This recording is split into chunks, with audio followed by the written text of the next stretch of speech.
দৈত্যরাজ মহিষাসুরের পরাক্রমে দেবতারা স্বর্গের অধিকার হারালেন। অসুরপতির অত্যাচারে দেবদের বিষাদ ব্যথায় পরিত্রাণ হয়ে গেল। দেবগণ ব্রহ্মার শরণাপন্ন হলেন। ব্রহ্মার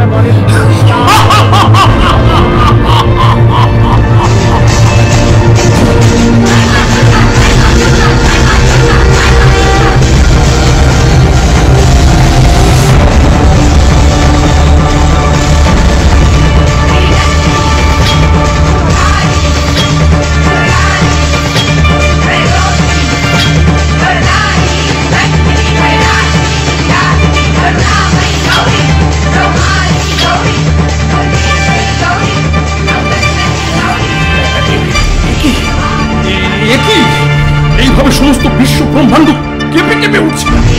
তবে কি কোনো অশুভ সংকেত? সকল দেবতা হতে সৃষ্ট জ্যোতির্ময়ী এক নারীর পদভারে এই বিশ্ব সংসার কল্পিত। হ্যাঁ মহারাজ, আমার মনে হয় এই কোনো সামান্য নারী।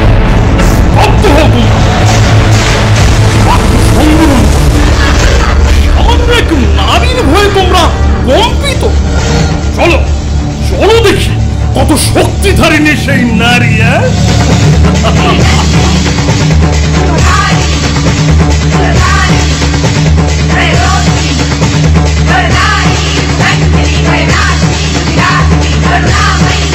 ও এই সেই মায়াবিনী নারী। যাও শিক্ষক, যাও যাও ওই নারীর কেশাকর্ষণ করে নিয়ে এসো আমার কাছে।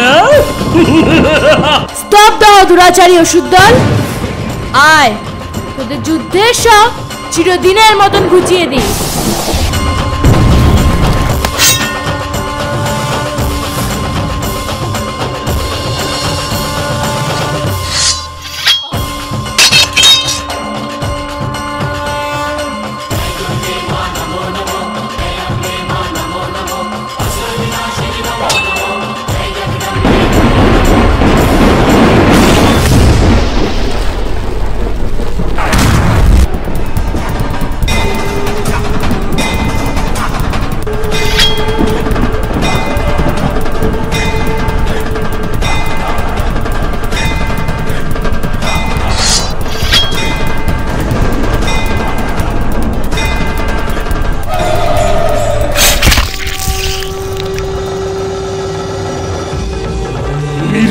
নারী, তুই আমার সেনাপতিদের হত্যা করে যুদ্ধে জয়ী হবি?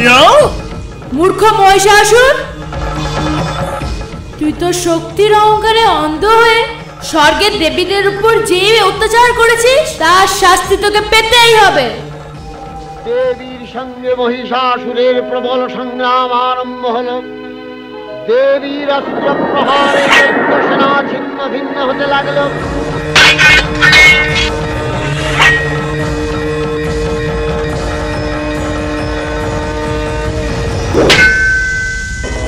রণবাদ্য দিকে দিগন্তরিণী নাচিত। সতীরঙ্গ নিয়ে অসুরেশ্বর দেবীকে পরাজিত করবার মানসে উল্লসিত। দেবীর বাহন সিংহরাজ দাবাগ্নির মতো সমস্ত রণক্ষেত্রে শত্রুবিধারে দুর্নিবার হয়েছিল।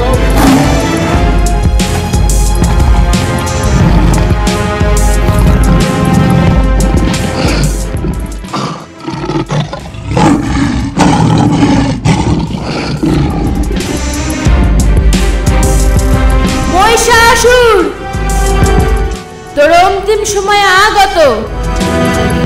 এবার আমি তোকে বধ করে সকল যুদ্ধের অবসান ঘটাবো। আজ তোরই রক্তে তৃপ্ত হবে এ ধরিত্রী দেবী।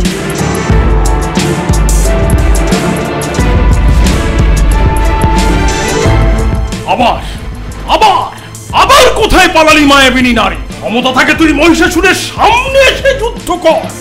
নানা প্রহরণধারিণী দেবী দুর্গা মধুপান করতে করতে মহিষাসুরকে সদম্ভে বললেন, এই মধুপান আমি করি যতক্ষণ, বৃথা আস্ফলন তুমি করো ততক্ষণ।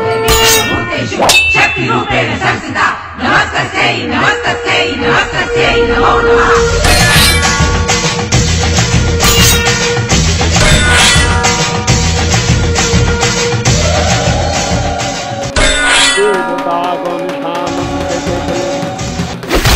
দুর্গা মহিষাসুরকে শুলে বিদ্ধ করেছেন, আর খড়গ নিপাতে দৈত্যের মস্তক ভুলুণ্ঠিত